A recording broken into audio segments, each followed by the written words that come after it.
أعوذ بالله من الشيطان الرجيم. بسم الله الرحمن الرحيم.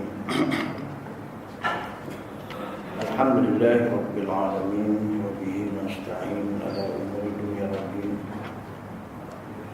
والصلاة والسلام على أشرف الأنبياء والمرسلين سيدنا محمد وعلى آله وصحبه أجمعين. Rabbi shrah li sadri wa yassir li amri wahlul 'uqdatam min lisani yafqahu qawli. La haula wa la quwwata illa billahi al-'aliyyil 'azim. Assalamualaikum warahmatullahi taala wabarakatuh. Pada Tuan Imam dan Bilal dan Al-Jatah Kuasa Surau, tuan-tuan haji, puan-puan hajah, tuan-tuan guru, tuan-tuan hadirin hadirat yang dikasihi dan dirahmati Allah sekalian. Alhamdulillah, kita bersyukur kepada Allah Subhanahu wa taala kerana pada pagi ini kita masih lagi mendapat peruntukan modal oleh Allah Subhanahu wa taala untuk kita meneruskan perniagaan kita di atas muka bumi ini. Moga-moga kita mengharapkan laba daripada Allah Subhanahu wa taala, keuntungan daripada Allah Subhanahu wa taala yang insya-Allah kita akan kecapi di dunia dan di akhirat. Tuan-tuan yang sekalian, dengan umur dan segala nikmat yang Allah Taala berikan kepada kita, mari sama-sama kita fikirkan untuk kita melaksanakan pelbagai ibadah, kerana Allah Subhanahu wa taala telah mentakdirkan kita menjadi seorang muslim, di mana kita adalah ahli ibadah. Bila mana mengucap dua kalimah syahadah, kita menjadi seorang muslim, maka setiap kelakuan kita apabila kita niatkan kerana Allah Subhanahu wa taala dan kita lakukan dengan atur cara yang menepati dengan hukum syarak, maka ianya akan dinilai sebagai ibadah. Bila mana kita melakukan ibadah, maka di sana Allah Ta'ala akan memberikan ganjaran kepada kita sebagai laba ataupun keuntungan. Sebab itu tuan-tuan, apa sahaja yang kita lakukan, kita akan sentiasa diperhatikan dan dilihat oleh Allah, dan kita akan sentiasa diberikan ganjaran oleh Allah Subhanahu wa taala. Faman ya'mal mithqala dzarratin khairan yarah wa man ya'mal mithqala dzarratin syarran yarah. Barang siapa yang membuat kebaikan walaupun sebesar zarah, pasti akan dibalas dengan kebaikan. Dan barang siapa yang melakukan kejahatan walaupun sebesar zarah, pasti akan dibalas dengan kejahatan. Maka dengan sebab itu kita mengharapkan kita mendapat pimpinan Allah dalam setiap detik, setiap ketika.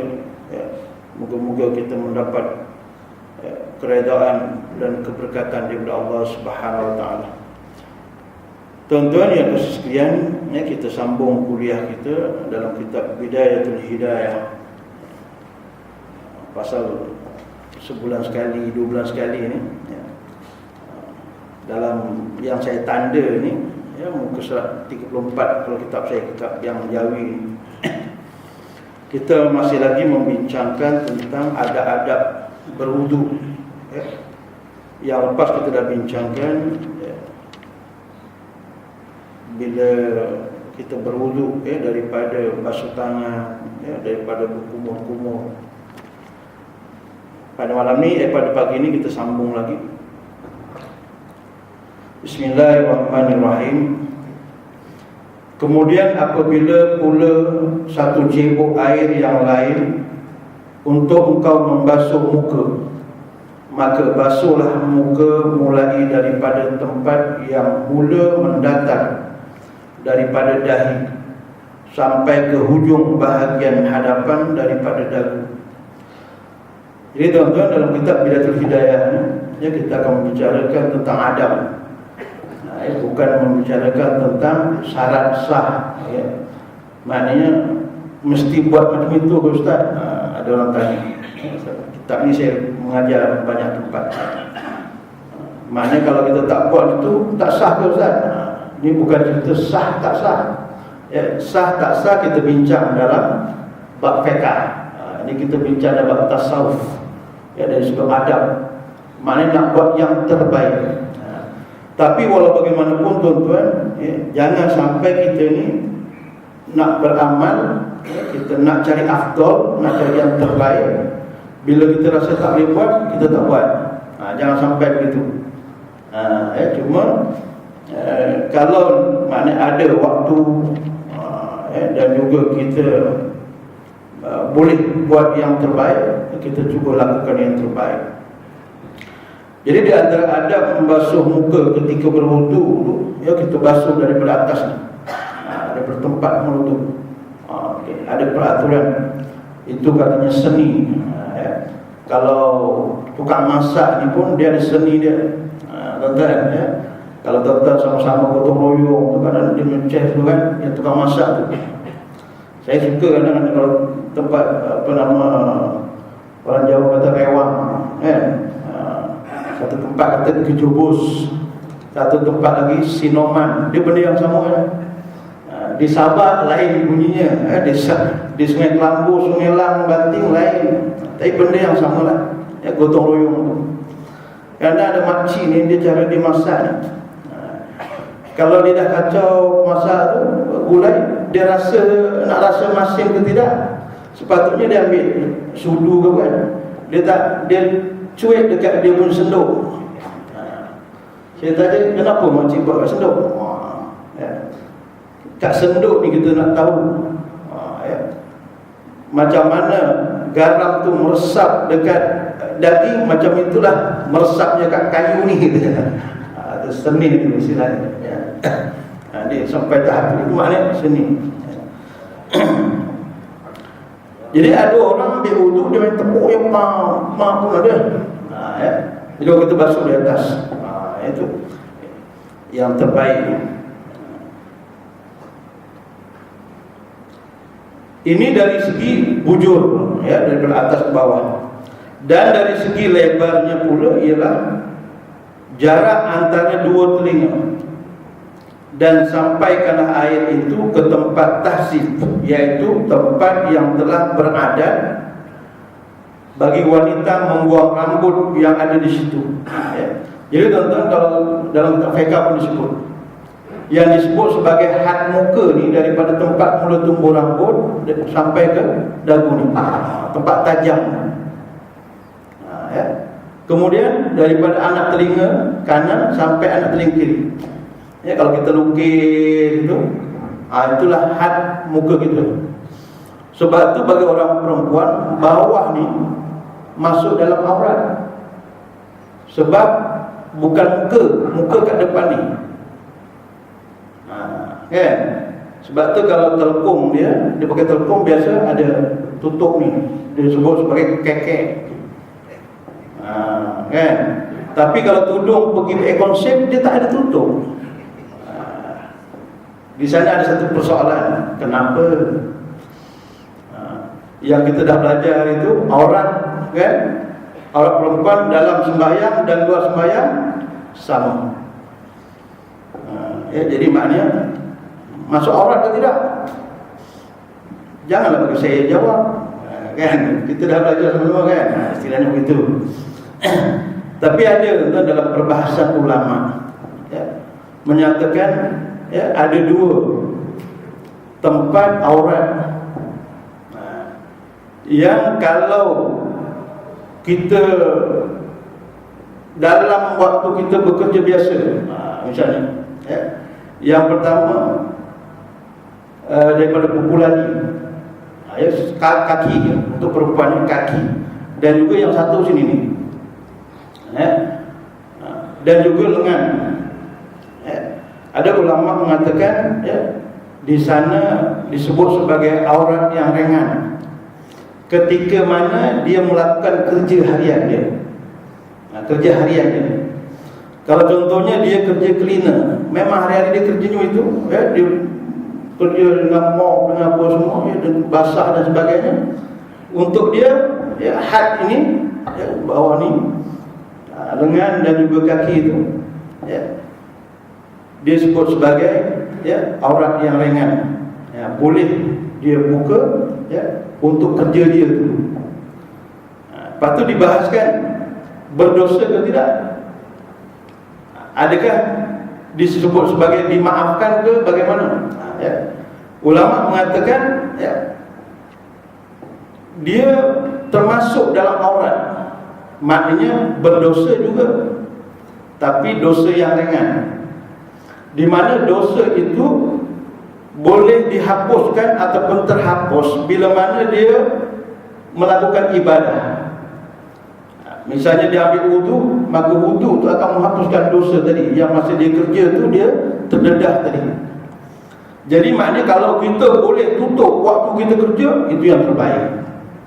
Tetapi dalam kerja tu, kalau misalnya kita tutup tu menyusahkan. Nak pakai stokin basah, nak pakai lengan panjang tu kita kerja, nak cuci pinggan misalnya payah, kan? Maka dia terpaksa terdedah. Pada waktu itu dosa ke tidak? Dosa. Tapi ulama kata dosa ringan, di mana dia akan terhapus dengan kita melakukan ibadah. Banyak juga dosa-dosa yang berlaku, yang kita lakukan tuan-tuan, yang setara dengan itu. Ada setengah kita dulu kita sebut dosa kering. Kita kata dosa kering kan. Contohnya yang kita selalu nampak lah, ya, kita pergi Econ Sale, kita pergi Tesco nak shopping, ya. Tiba-tiba tengah pilih-pilih, ada orang pilih juga bawang kat sebelah, ya. Dia pilih gitu, bajunya, t-shirtnya kecil je kan, ya, celornya pakai apa, pakai seluar pendek misalnya, pakai skirt dan sebagainya. Bukan kita niat nak tengok, tapi dia kat depan kita, kan? Kita dah pilih bawang, ya, nampak bawang lain pula. Itu maknanya benda-benda yang kita tak jangka dan kita tak. Dosa ke tidak? Dosa.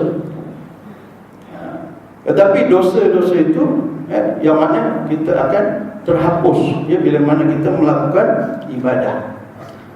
Sebab itu konsep ibadah kita ya, selain kita mengharapkan pahala daripada Allah Subhanahu Wa Taala, kita mengharapkan ibadah yang kita lakukan dapat menghapuskan dosa-dosa kita, dosa yang kita tak jangka, yang kita tak sangka tu. Sebab itu makna kita kena memperbanyakkan ibadah-ibadah ya, dalam bab wudu contohnya ya.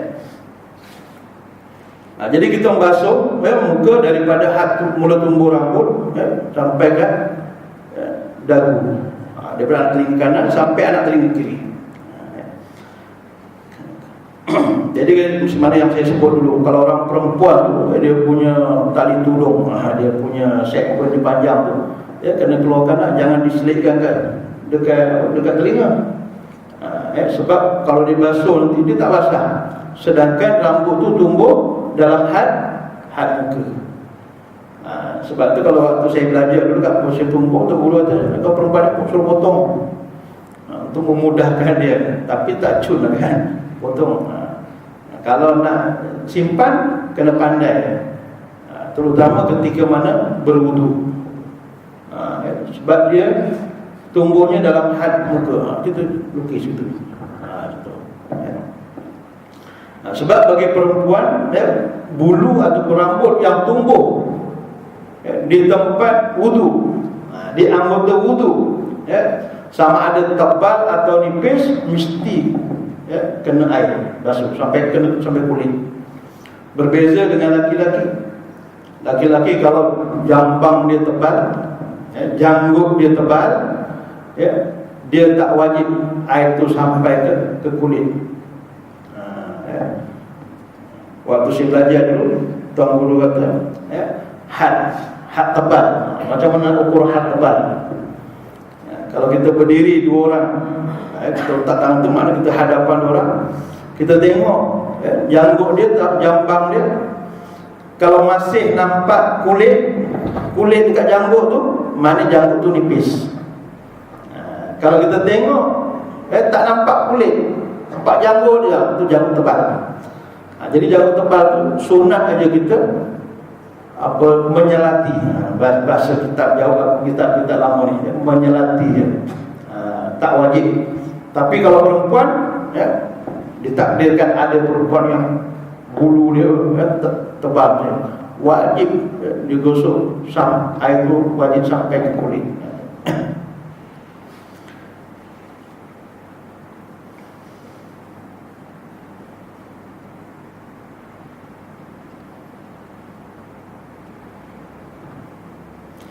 Dan sampaikanlah air ketika membasuh muka itu ke tempat tumbuh 4 macam bulu: bulu kening, bulu misai, bulu mata dan bulu azan, iaitu bulu yang tumbuh dari tempat permulaan janggut sampai membetuli kedua telinga.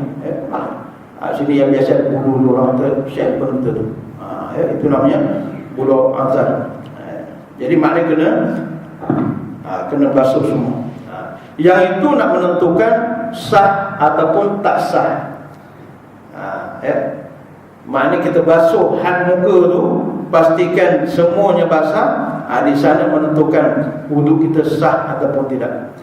Adapun kita basuh daripada atas ke, ambil air letak atas ni, ataupun mana, itu adab. Dan wajib menyampaikan air ke tempat tumbuh janggut yang nipis. Dan tidak wajib menyampaikan air ke tempat tumbuh janggut yang tebal. Ini bagi laki-laki. Kalau janggutnya nipis, wajib sampai air ke kulit. Sebab tu sunat. Sebab tu orang ada janggut ni tuan-tuan, bila mana dia berwudu, dia ada pahala ekstra.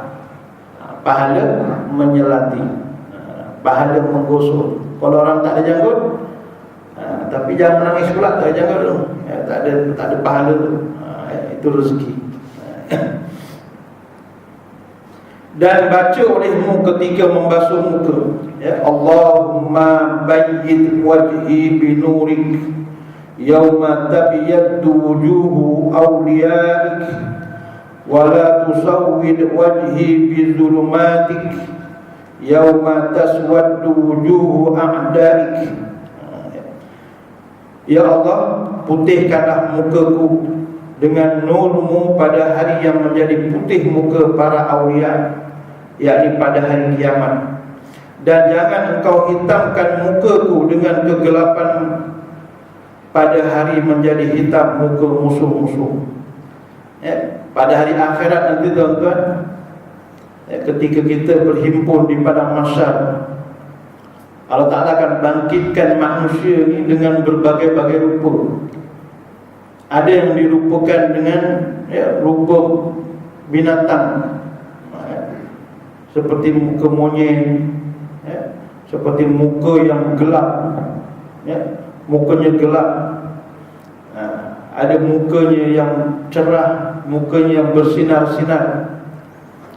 Di antara mereka yang Allah Ta'ala lahirkan dengan muka yang bersinar-sinar itu, mereka yang sentiasa berwudu. Sebab itu dalam kitab fiqh pun disebut makruh bila kita berwudu kita lap, kita keringkan, makruh. Sebab tempat itulah tempat di mana kita basuh ketika kita berwudu itu, anggota itu akan bercahaya di padang mahsyar nanti. Dan pada waktu itu tuan-tuan, kalau kita bayangkan, tapi sebenarnya Allah Alam macam mana rupanya, tak tahulah. Tapi dibayangkan bahawa ketika kita berada di padang mahsyar nanti, untuk sampai ke tempat mizan, tempat timbangan. Kalau kita gambarkan sekarang macam kita berada di lorong nak bayar tol. Lorong nak bayar tol, nak sampai ke tempat tol tu, mesin tu, ya, kita beratur lah. Ya. Kalau kita tengok dekat tol tu, ada lorong yang panjang, ya, berbaris panjang. Rupanya manual, bayar duit. Itu lambat. Sebab ada yang kena 60 sen, bagi duit RM50. Kawan tu pun kira satu kena duit baru tu kan, melekat. Lambat. Ada yang touch and go, kena touch dulu baru go. Kalau tak touch, tak go. Itu yang, ya, beratur juga, tapi tak panjang. Ada tempat yang smart terus. Itu pun ada yang slack juga. Baru beli mesin dia, baru beli apa nama? Alat tu baru beli. Tadi beli dekat apa? Petronas, beli konon nak tanya malu, kan? Dia pun beli sampai situ dia apa besar tak boleh. Kan? Rupa terbalik. Dia terbalik. Kan sepatutnya yang kat tu kat belakang, yang baru meninggal kan, dia kat tu kat depan. Kenapa? Kan? Kalau yang biasa main terus. Umpama kepada masyarakat begitulah. Ya. Kalau orang yang ahli ibadah ni tuan-tuan, Allah Ta'ala akan sediakan lorong-lorong dia dah. Ya. Seperti mana dalam kita membicarakan dalam apa Ramadan hari itu, ya, ada lorong yang Allah Ta'ala tentukan, tetapkan untuk orang yang ahli, ya, berpuasa. Orang yang menjadikan puasa itu sebagai ibadah dia, ya, dia akan ada satu lorong. Di antaranya orang yang sentiasa berwudu dan mengekalkan wudu. Yang ini dah tahu dah, sebab nanti di akhirat, nanti pada masa nanti, ya, anggota orang berwudu itu akan celah. Berada satu lorong, laju. Ada satu lorong ni yang tak tahu, campur semua.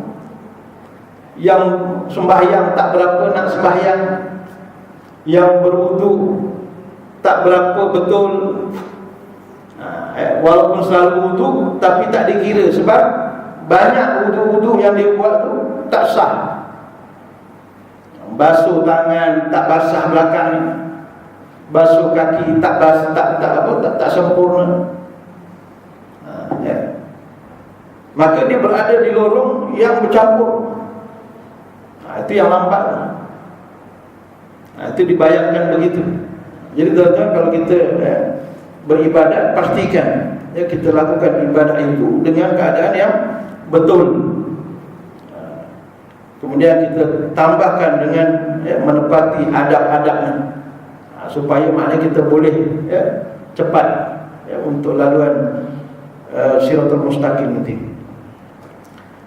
Jadi di antara doa ketika kita berwudu itu, ketika kita basuh muka, ya, kita mohon kepada Allah Subhanahu Wa Taala supaya, ya, menjadikan anggota muka kita itu, ya, anggota yang putih, ketika mana Allah Ta'ala memberikan, ya, muka-muka orang yang soleh, termasuk, ya, orang yang wali-wali, ya, aulia, para nabi, ya, orang yang soleh-soleh. Allah Ta'ala akan bagi pada waktu itu muka yang putih bersih.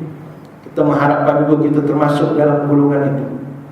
Jadi waktu kita basuh muka, tuan-tuan, kalau kita tak hafal yang Arab ni, ya, doakan dalam hati kita, ya Allah, moga-moga, ya, muka yang aku basuh ini menjadi muka yang putih berseri. Ya. Moga-moga di dalam dunia kita akan dapat, ya, dapat kesan daripada wudu. Kalau kita baca dalam kitab Tambil Rafilin, ya, ada 15 seksa bagi orang yang meninggalkan sembahyang. Di antaranya, Allah Ta'ala akan hilangkan nur pada muka orang yang tak sembahyang. Biasanya orang tak sembahyang ni wudu jauh sekali kan. Kalau sembahyang pun tak buat, wudu pun tak buat. Jadi orang yang tak sembahyang ni, orang yang tak berwudu di dunia ni, Allah Ta'ala hilangkan nur, cahaya kan. Walaupun handsome kadang-kadang, tapi kita tengok muka dia tu tidak menyejukkan hati kita. Kita tengok muka dia tu mendatangkan curiga. Ni nak apa pula ni? Dan jangan engkau tinggalkan menyelati janggut yang tebal. Kalau janggut kita tebal, kita selati. Kemudian basuhlah tanganmu yang kanan, dan ikuti pula dengan membasuh tangan kiri. Itu adab, betul. Basuh kanan dulu, baru basuh kiri. Tapi bukan bermakna kalau kita basuh kiri dulu, kemudian kanan, tak sah. Jangan pula jadi satu isu pula nanti. Ada orang basuh wudu tangan kiri, kemudian tangan kanan, dah kita kata tak sah. Kononnya kita ni nak betulkan orang. Kena pula yang basuh tangan kiri dulu, basuh tangan kiri baru kanan tu, ataupun dulukan kiri tu Pak Imam. Pak Imam saja dia nak menduga jemaah dia. Ambil wudu basuh kiri dulu. Kemudian ada orang nampak sembahyang dia tak ikut, dia sembahyang sendiri. Lepas sembahyang subuh, sarapan kat kedai, dia pun soksek. Kau janganlah sembahyang kat surau tu. Pak Imam tu dia jahil, Pak Imam tu. Ambil wudu pun tak betul. Nak jadi imam sangat. Pakat tak sah, selama ni kita sembahyang tak sah. Kawan tu tanya kenapa? Dia ambil wudu, basuh tangan kiri dulu. Kalau ada orang tu gelakkan dia. Jadi jangan jadikan satu isu. Tapi Pak Imam pun sepatutnya jangan buat macam itulah. Sebab mendatangkan mendatangkan keraguan orang. Tapi saya sekali nak tes boleh lah, memang. Saya sekali nak tes. Kita timbulkan isu. Sebab tuan, bila timbul isu, sebenarnya dia menambahkan satu ilmu. Contohnya kita, ini pun saya dah cerita dulu. Kes kapal terbang 370 menambahkan satu ilmu. Tuan-tuan dah baca belum? Buku yang ditulis oleh Datuk Mufti Wilayah, Dr. Zulkifli. Satu ilmu. Rupanya kat sana, macam mana tentang waris, macam mana tentang kehilangan tu, berapa lama dia boleh diisytiharkan janda kan, isteri yang ditinggal tu. Banyak punya ilmu itu.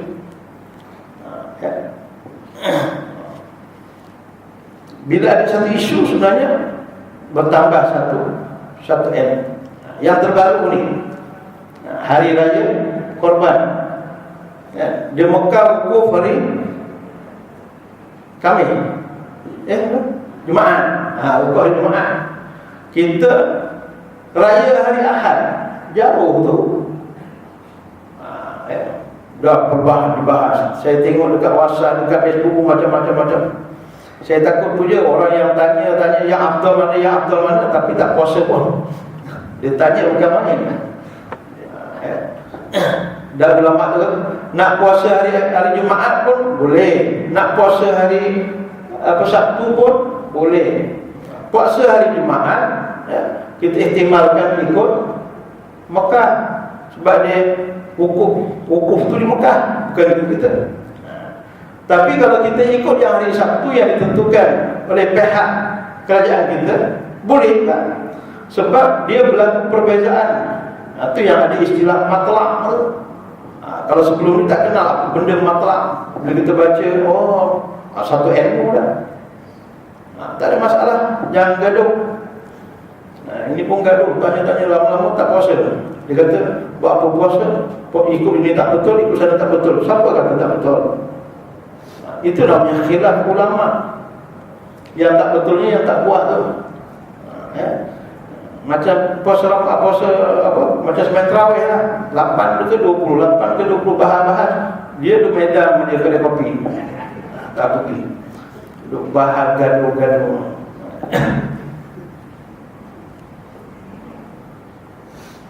Masalah yang tak buat. Yang baru ni lagi orang tanya saya lagi. Ustaz, sekarang ni ada ke lagi sembahyang sunat hadiah? Sebab ada satu tempat dia masih lagi amalkan. Bila dia kematian juga, jadi malam tu dia akan buat satu majlis sembahyang sunat. Dia katakan sembahyang sunat hadiah. Saya tanya dia, niat sembahyangnya macam mana? Dia kata niatnya sembahyang sunat biasa lah. Habis yang dinamakan sunat hadiah tu macam mana? Kita sunat biasa, tapi kita hadiahkan pahala sunat biasa tu, kita hadiahkan untuk si mati. Itu betul lah tu. Itu betul lah. Yang salah sunat niat hadiah. Sahaja aku sembahyang sunat hadiah, itu tak ada. Itu yang nama bid'ah. Sembahyang sunat hadiah ni tak ada. Tapi nama program tu kan, macam kita program apa, jasa mudi kenal, apa pengisian dia? Baca tahlil, okey lah. Jasa mudi kenal, apa pengisian dia? Kan? Mabuk-mabuk minum arak, tak boleh lah. Walaupun nama dia jasa mudi kenal. Pengisian, dia kata majlis solat hadiah. Jangan kita pukul aja dia. Mana ada solat hadiah ni? Haram, bid'ah. Wa kullu bid'atin dhalal wa dhalal finnar. Jangan tak. Tanya dulu macam mana. Dia kata sembahyang sunat, okey? Niat sembahyang sunatnya apa? Sembahyang sunat mutlak, okey? Yang dinamakan sembahyang hadiah apa? Kita niat hadiah. Sebab benda sunat, amalan sunat boleh. Macam kita korban kan? Ada orang tanya, Ustaz, boleh tak kita korban, letak nama bahagian korban untuk ada orang yang dah mati? Boleh tak? Tak boleh. Sebab korban untuk yang hidup. Habis macam mana Ustaz? Tak ada macam bapak saya nak dapat pahala. Boleh. Letak nama kita yang korban, tapi kita niat pahala korban ni untuk arwah. Bukan kata arwah saja, yang hidup pun boleh. Kita niatkan pahala korban satu bahagian ni, ya, untuk isteri, ya, untuk arwah mak, untuk arwah ayah, untuk arwah atuk. Boleh ke Ustaz ramai-ramai ni? Boleh. Kenapa tak boleh? Takut Allah Ta'ala tak boleh bagi pahala. Allah Ta'ala maha kaya lah. Allah Al-Ghani, Allah Ta'ala maha kaya. Bukan macam kita duit 100 kan, ajak kawan sarapan. Yang kawan tu ajak kawan, yang kawan tu ajak kawan. Tengok 10 orang, risau tu.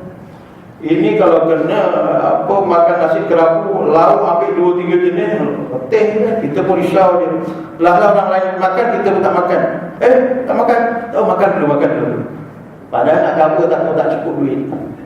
Itu kita, kaya-kaya kita pun ada had. Tapi Allah Ta'ala tak ada masalah. Ya. Jadi masalah, ya, pahala ni untuk amalan sunat dibenarkan, boleh. Tuan-tuan baca Quran, biasa niat untuk pahala untuk arwah ibu. Sebab itu kita anak, tanggungjawab kita sebagai anak ni bukan terhenti bila mak ataupun ayah dah meninggal, tak. Sampai kiamat tanggungjawab kita, ya, masih terpikul pada kita. Sebab kita nak pastikan, ya, amalan ataupun pahala kepada mak tu, kepada ayah, arwah mak, arwah ayah tu akan berterusan. Ya, kita lah, itu yang dinamakan anak soleh tu, anak yang mendoakan. Ya, kita sembahyang sunat biasa, niatkan pahalanya untuk arwah. Sembahyang 5 waktu tu tak boleh lah, tak boleh niat tu. Tapi kalau kita sembahyang fardu 5 waktu, mak bapak kita pun arwah pun dapat dah. Sebab yang mula-mula mengajar kita sembahyang mak kita kan, automatik dapat pahala. Cuma yang sunat tu, kita niat, dia dapat pahala. Kalau kita tak niatkan, tak dapat. Sebab tu anak yang soleh, dia akan sentiasa mendoakan.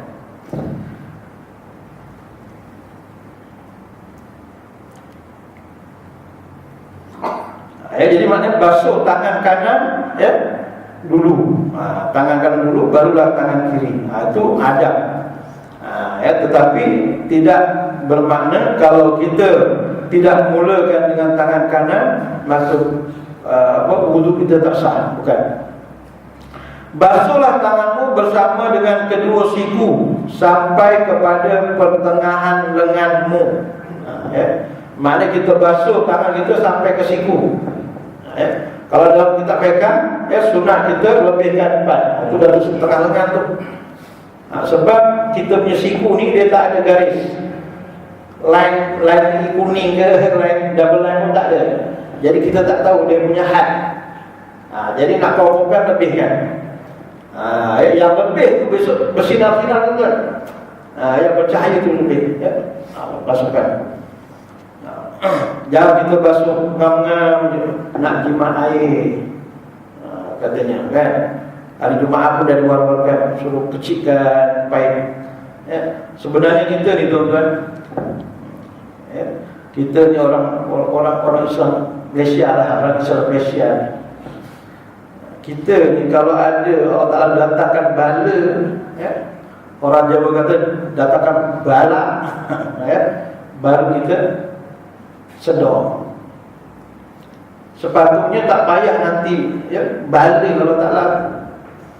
Sebab yang disuruh jimat tu memang amalan kita orang Islam. Kena berjimat.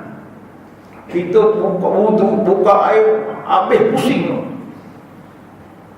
Padahal masuk. Lepas tu kena pula yang buka paling besar tu yang was-was. Basuh muka, gosok 7 kali. Dan macam tawaf pula. Salah pusing. Lepas tu dia perah. Saya tengok sian air tu semua. Itu masuk kategori haram dah tu. Dia membazir. Tuan guru saya, Tuan Guru Haji Abdul Rahman, ayah kepada Dr. Basri. Cara dia wudu tuan-tuan, satu pegang kepala paip, tangan satu.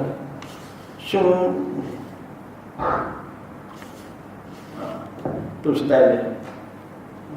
Ayah kepada Dr. Basri. Saya mengaji di tempat dia tak lama, 2 tahun saja. Basri tu umur dengan saya, tapi jauh jarak dia. Kelas menjadi. Dia kelas 7, saya masih tu kelas 2. Baru menghafal wa humahu ya humahuna anta antum. Dia masa tu dah afiah habis dah. Dia itu memang hebat ya, terbasik. Kerana perhiasan di dalam sudut itu sampai ke tempat basuh wudu. Ya. Jadi perhiasannya besok tempat wudu itu yang bersinar tu. Kita ni dah dunia, kita kalau boleh nak pakai perhiasan sampai ke siku. Mami jarum. Dan baca olehmu ketika membasuh tangan yang kanan, Allahumma a'tini kitabi biyamini wa hasibni hisaban yasira. Ya Allah, berikanlah kepadaku buku catatan pada hari kiamat di tangan kananku, dan hisablah aku dengan hisab yang mudah. Jadi waktu kita basuh tu untuk ringkas kan, ya Allah, moga-moga tangan ni dapat buku amal, dan moga-moga dihisab tangan ini dengan hisab yang mudah. Hisab ni maknanya dikira. Tuan-tuan, paling banyak amalan kita, perbuatan di atas dunia ni tangan. Tangan kita entah apa-apa yang kita usik. Sebab tu tangan kita nanti akan dihisab, akan disiasat, tuan-tuan. Kita kena ingat Allah Ta'ala akan hisab kita, akan nilai kita setiap detik, setiap saat. Bukan setiap jam, bukan 1 jam, tak. Setiap detik, setiap saat. Jadi mana apa setiap saat yang kita buat. Kalau kita ditanya satu persatu, tuan-tuan, letih nak jawab, payah. Sebab tu kita minta Allah Ta'ala biar nilai perbuatan tangan kita ni dengan cara mudah. Macam kita pergi umrah kan? Ada satu agensi kan, saya 2-3 kali dengan dia. Kadang kalau kita pergi bawa orang banyak, Orang pergi umrah ni pergi 1 beg, balik 4 beg. Dia beranak bercucu.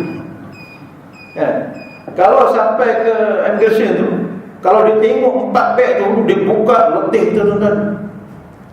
Kalau dia timbang tu, berapa nak kita bayar? Jadi kadang-kadang kita pakar-pakar satu grup tu, dia kira pukal satu grup. Itu yang mana mudah. Okey, jalan. Jadi kita mengharap itulah. Jangan sampai Allah Ta'ala tengok kerja kita, kerja tangan ni setiap saat. Kalau tengok setiap saat, memang letih. Kita mengharapkan Allah Ta'ala menilai kita dengan cara mudah. Macam kita lah, kalau kita buat kerja, bos kita nak tengok tu di satu-satu selak.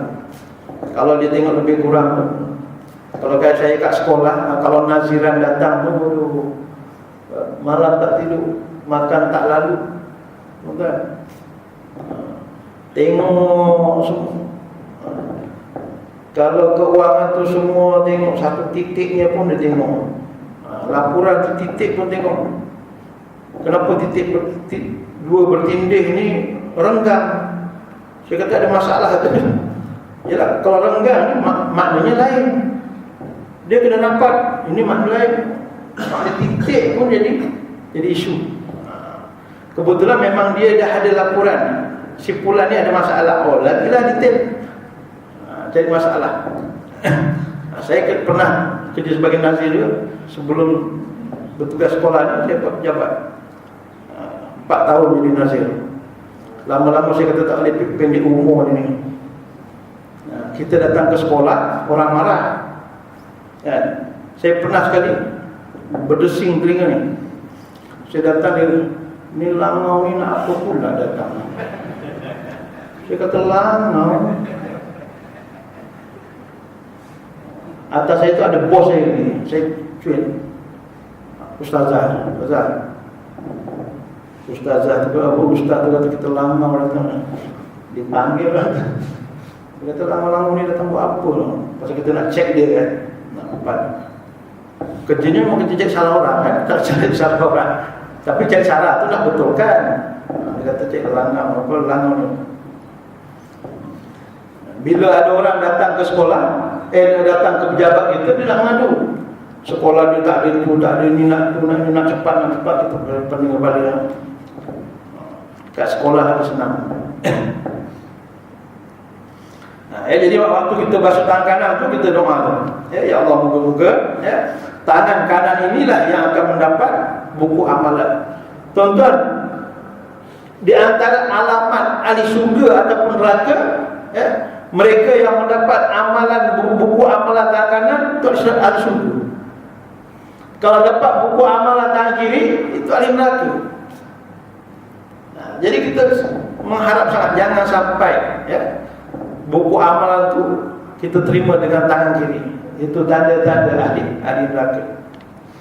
Dan baca olehmu ketika membasuh tangan kiri dengan doa, Allahumma inni a'udzubika an tu'tiyani kitabi bishimali aw min wara'i zuhri. Ya Allah, aku berlindung denganmu daripada bahawa engkau berikan kepada aku akan catatan amalku di tangan kiri. Kita minta berlindung supaya Allah Ta'ala janganlah bagi buku amalan tu dengan tangan kiri kita ni. Kita menerima dengan tangan kiri. Atau engkau berikan kepada aku daripada sebelah belakang. Belakang tanah, itu tanda-tanda. Ambil ni kat belakang. Itu di antara tanda-tanda ahli neraka. Jadi tuan-tuan, kalau setiap kali kita berwuduk, kita doa tu tuan-tuan. Kalau kita nak mudah faham lah, Allah Ta'ala bukan sifatnya begitu, tapi nak mudah faham. Kalau kita minta kat dunia ni tuan-tuan, sekali minta selamba je, 2 kali minta selamba je. Kalau seminggu sekali datang, lama-lama pun pegawai tu letih. Kau bagi je lah, letihnya bagi je lah tu. Rimas aku tengok, dia tak tiap minggu datang. Tapi Allah bukan sifat begitu, untuk mudah faham. Untuk mudah faham. Jadi kalau kita doa sentiasa tuan-tuan, nampak sangat kita ni bersungguh, maka Allah Ta'ala akan perkenankan. Padahal Allah Ta'ala akan berkenan, ya, ud'uni istajib lakum, mintalah, saya aku perkenankan. Ya. Allah Ta'ala tak kedekut. Ar-Rahmanur Rahim, Allah Ta'ala Maha Pemurah, ya. Maha kasih, belas kasihan, Allah akan bagi. Ya. Jadi tuan-tuan kasih sekalian, ya. Jadi pagi ini saya rasa cukup sudah ini, sebab saya lepas ni ada kuliah di Tanjung Maring. Kuliah saya pukul 9. Jadi moga-moga, ya, mendapat keberkatan. Kita cubalah amalkan, ya, buat yang terbaik. Jadi waktu wudu tu kita tidaklah zahir saja, ya, bukan amal zahir je, basuh anggota saja, tapi hati kita tidak diiringi dengan doa. Jadi biarlah kita berwudu kali ini tak dapat yang Arab, tak masalah. Doa ni mana yang kita faham, bukan mana yang Allah faham. Sebab Allah faham semua. Bahasa tu dia yang buat, semua faham. Masalah kita. Jadi kita doa tu biar kita yang faham. Jadi waktu basuh muka tadi kita doakan. Waktu basuh tangan baru kita dapat keberkatan. Ya, di samping maknanya kita mendapat redha Allah Subhanahu Wa Taala. Ya, dengan kita nak sambut hijrah ni tuan-tuan. Ya, sama-sama kita berhijrah yang pertamanya dari sudut, ya, akidah kita. Ya saya.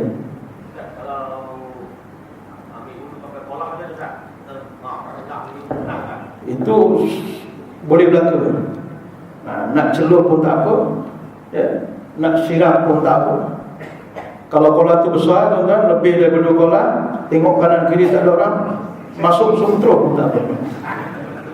Nak cerita sah, ya, bukan cerita tak apa kan, nak cerita sah. Kalau celup semua takut nanti ada orang, ya. Waktu saya belajar di pondok pas tu apa Sungai Durian, ke tempat Dr. Basit tu, di sungai.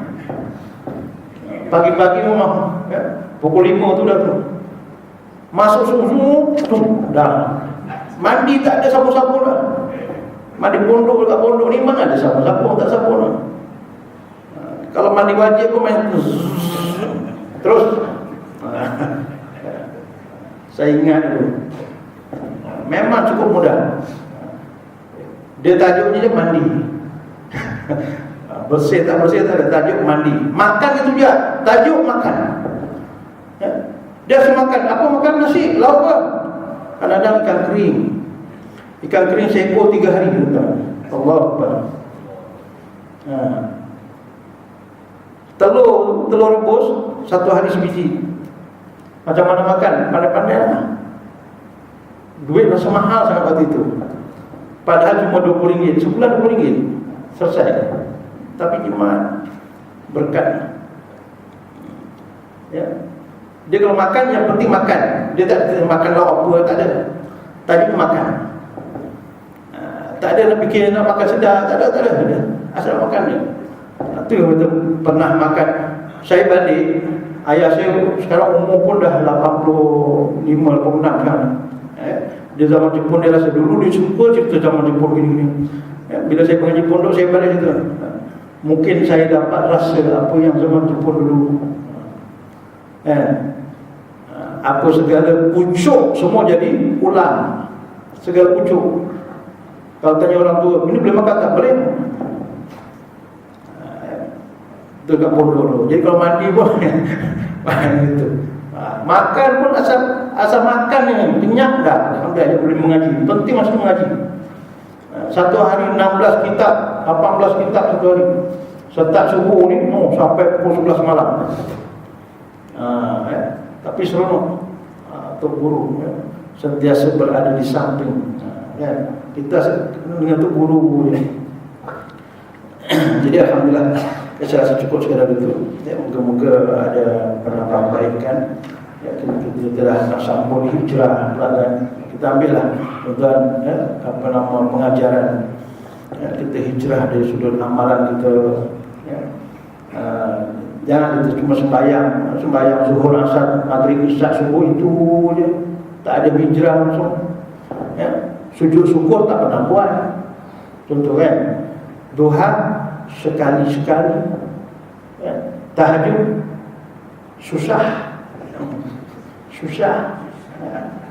Tahajud susah. Puasa Isnin Kamis busy. Baca Quran, Allah. WhatsApp tu sampai lekuk. Sampai lekuk. Al-Quran tak pernah. Padahal pegang Quran tu pahala bukan? Tak ada hadis pegang handset dapat pahala tu, tak ada lagi. Al-Quran ni kita pegang pahala. Tengok pahala. Tengok Quran 20 kebajikan. Pegang Al-Quran 20 kebajikan. Apa dia atas kebajikan kan? Ini jadi panjang nanti. Musim denggi kita tak kena denggi. Alhamdulillah. Musim denggi kita tak kena denggi. Air tak ada, empangan tak ada air. Tempat kita air ada.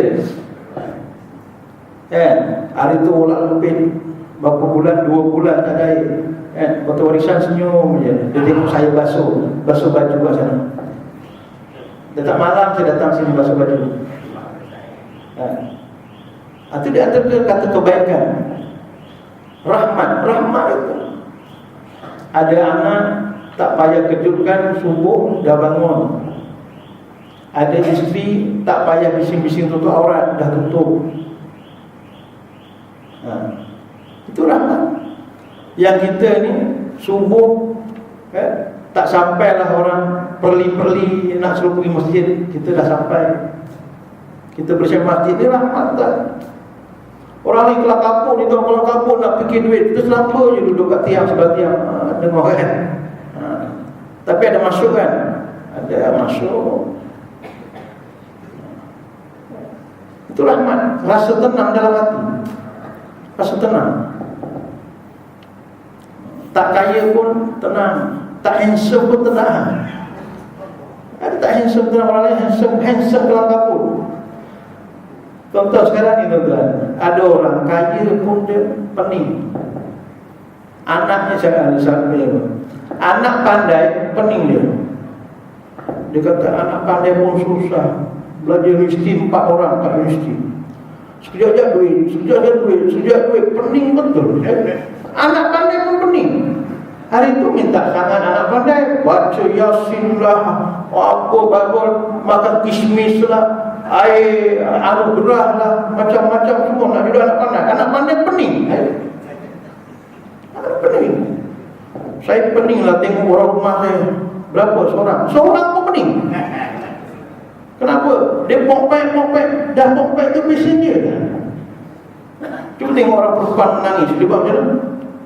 Menangis dia tutup mulut. Sebab dia rasa dosa dia banyak kat mulut kan. Itu yang menangis tutup mulut.